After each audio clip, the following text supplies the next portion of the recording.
Olá, um bom dia para você. A privatização da Eletrobras é uma das prioridades do governo para este ano. O tema é polêmico e deve render muito debate no Congresso Nacional. Aliás, falar em privatização por si só já gera embate. Mas será que deixar empresas sob controle do poder público é bom ou ruim para o país? Embrapa, Infraero, Eletrobras, EBC, Conab. O que essas empresas tão diferentes possuem em comum? São todas controladas pelo governo federal. Essas e outras 144 estatais foram alvo de um estudo da Instituição Fiscal Independente do Senado, que mostrou que a grande maioria, 131, se mantém com recursos próprios, o que não significa que sempre gerem lucro ou que eventualmente não recebam recursos da União. Aí nesse grupo que estão as estatais federais mais importantes, né, que não estavam naquele outro grupo, né, que é a Eletrobras, a Petrobras, o Banco do Brasil, o BNDES, a Caixa Econômica, né. Essas, em geral, elas se autofinanciam, né. Se o Estado deveria ou não atuar nessa área é outro assunto. Já 18 delas dependem de dinheiro da União para funcionar. Em 2016, por exemplo, elas receberam 15,4 bilhões de reais do Tesouro Nacional, o que representa 0,24% do PIB. Um Estado que tem um crescimento muito baixo, que esteja patinando, né, que não consiga se desenvolver, provavelmente a atuação do Estado será ou terá que ser mais forte no sentido de alavancar esse processo de crescimento, de fazer a economia deslanchar. Se o país tem desigualdades muito grandes, que contém muitas injustiças, muita gente à margem da sociedade de consumo, na pobreza, na miséria, é óbvio que se impõe uma atuação mais efetiva do Estado. A Embrapa, que desenvolve tecnologia para a agropecuária, foi a que mais mobilizou recursos, 3,2 bilhões. Em segundo, veio a Empresa Brasileira de Serviços Hospitalares, com 3 bilhões. Ela faz a gestão de 50 hospitais vinculados a 35 universidades federais. Nesse grupo de 18 estatais dependentes, você tem, por exemplo, você tem a Embrapa, você tem hospitais, né? Você tem uma empresa que administra todos os hospitais universitários, você tem 6 empresas que fazem pesquisa, né? É necessário que se avalie regularmente, né, o retorno que essas estatais dão para a sociedade. A Embrapa hoje é uma dessas empresas de referência, uma das empresas modelo. Alguém pode dizer que a Embrapa é ineficiente? Eu tenho que ficar pesquisando o tempo todo. Não importa que eu invista durante 10, 20, 30 anos para a cura do câncer ou da AIDS, e até hoje não tenha obtido um resultado definitivo, abrangente. Isso significa que eu devo interromper essas pesquisas ou que elas não são importantes? Para este professor de economia, as estatais devem atender aos interesses da sociedade e não apenas render lucros para a União. E há uma ideia um pouco generalizada, em função da propaganda que se faz, de que a empresa privada é sempre eficiente e de que a empresa estatal é sempre ineficiente. Isso não é uma regra. Agora, o que a gente não pode, não deve, e isso é criminoso, é deixar as empresas se degradarem, se aniquilarem, praticamente levá-las à liquidação antecipada para justificar a privatização. E pior do que isso, para vendê-las a preço de banana. Desde 2016, milhares de venezuelanos cruzaram a fronteira do Brasil para fugir da crise política e econômica instalada no país vizinho. Mas isso está sobrecarregando o estado de Roraima e, em especial, a capital Boa Vista.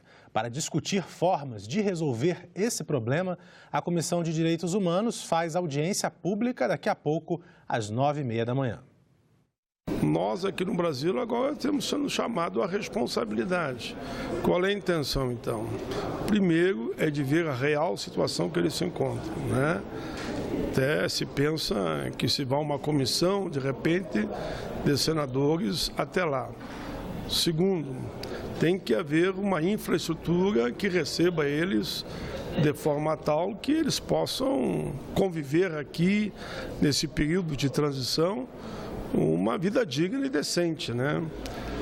Terceiro, é buscar a solidariedade de outros estados, para que eles possam se deslocar e possam ter o direito de ter um trabalho. Sabemos que é uma situação delicada, sabemos que esse e aquele estado não vai comportar receber milhares e milhares de pessoas, porque não tem infraestrutura, mas tem que haver uma solidariedade de todos nós com a situação que eles se encontram. Já a Comissão de Assuntos Econômicos se reúne hoje às 10 horas da manhã para votar uma pauta com 18 itens. Entre os temas, a proteção do consumidor e a criação de cargos no TRE de São Paulo. Os senadores devem retomar a discussão do projeto que cria 225 vagas para as carreiras de analista e técnico judiciário, além de cargos em comissão e funções comissionadas na estrutura do Tribunal Regional Eleitoral de São Paulo. A matéria começou a ser discutida na última reunião, mas um pedido de vista adiou para esta terça-feira a análise dessa matéria.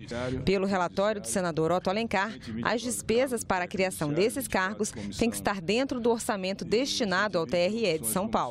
Também está na pauta um substitutivo da Câmara dos Deputados a um projeto de lei do Senado que proíbe que as concessionárias de serviços públicos como água, luz e esgoto cobrem por serviços adicionais que não foram efetivamente contratados pelo consumidor.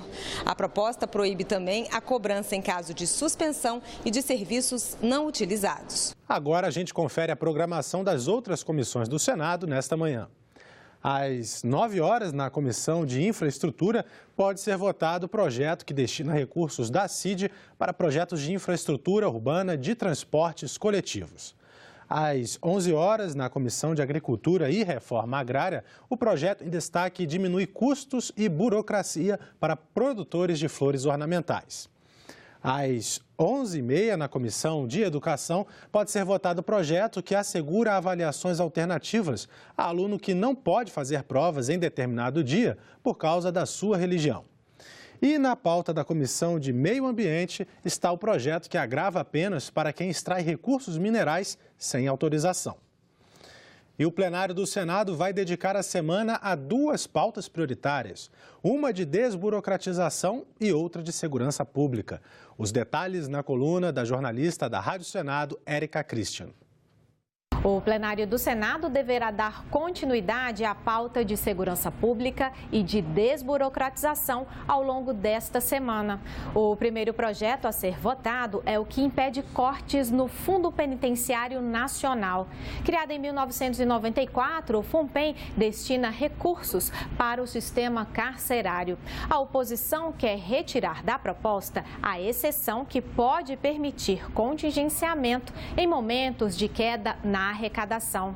Outra proposta no pacote de segurança pública é a que determina que a Polícia Federal investigue crimes cometidos por milícias com a participação de agentes públicos, a exemplo de policiais. Mas a Polícia Civil defende reparos ao projeto. Já na agenda de desburocratização estão 3 propostas que já foram aprovadas por uma comissão temática.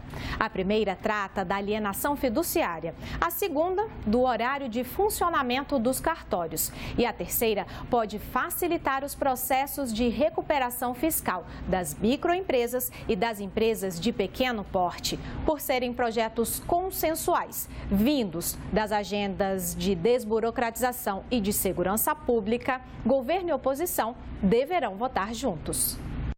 O Ministério do Trabalho reconheceu o lobby como profissão.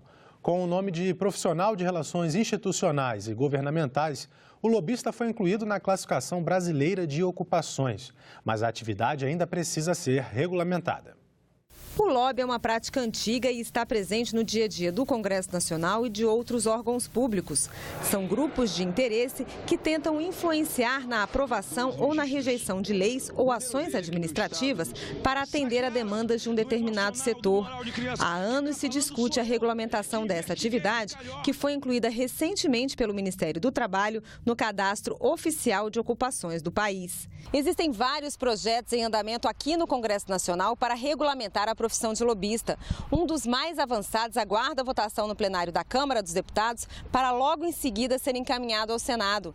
A matéria dá ao lobista o direito de credenciamento e acompanhamento de reuniões públicas. Estabelece que reuniões com parlamentares e agentes do governo constem nas agendas oficiais e proíbe que pessoas condenadas por corrupção, tráfico de influência e improbidade sejam cadastradas como lobistas. A inclusão da atividade na lista de ocupações do Ministério do Trabalho não altera imediatamente o andamento dos projetos aqui no Congresso, mas a medida foi apoiada por alguns senadores. Todo mundo que tem algum interesse faz lobby aqui em cima dos parlamentares, mas é bom que essas coisas sejam feitas de forma transparente.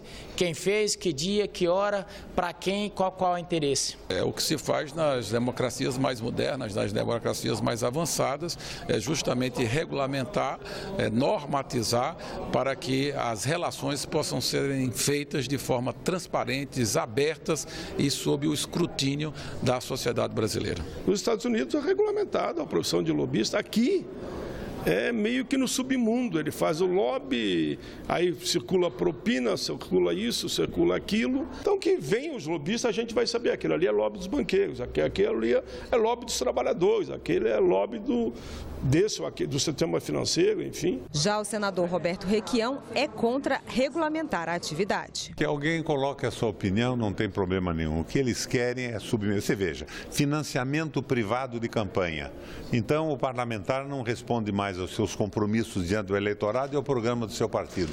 Ele responde a quem financiou a sua campanha. E daí o lobista oficialmente vem cobrar o financiamento que deu. Isso é uma vergonha. Diminuir a burocracia e dificultar fraudes. Esse é o objetivo do documento único que reúne carteira de identidade, CPF e título de eleitor. Você vai saber mais sobre a nova identidade no especial Cidadania, publicado hoje no Jornal do Senado. O governo federal lançou no início deste mês o documento único, que reúne carteira de identidade, título de eleitor e CPF. A previsão é que toda a população possa tirar o documento a partir de 1º de julho. A nova identidade ficará disponível também em formato digital no celular. No especial Cidadania, que o Jornal do Senado publica nesta terça-feira, a repórter Aline Guedes mostra que o objetivo é diminuir a burocracia e dificultar fraudes. Atualmente, os bancos de dados para identidade são estaduais, o que permite às pessoas tirar 27 carteiras de identidade diferentes, uma para cada estado. Já o documento único será centralizado no Tribunal Superior Eleitoral. O especial Cidadania é publicado todas as terças-feiras no Jornal do Senado, que pode ser lido na versão em papel ou baixado em senado.leg.br/jornal. E essas foram as notícias desta edição. Na nossa página na internet, você pode acompanhar o que mostramos aqui novamente, senado.leg.br/tv. Obrigado pela companhia e continue sintonizado aqui na TV Senado.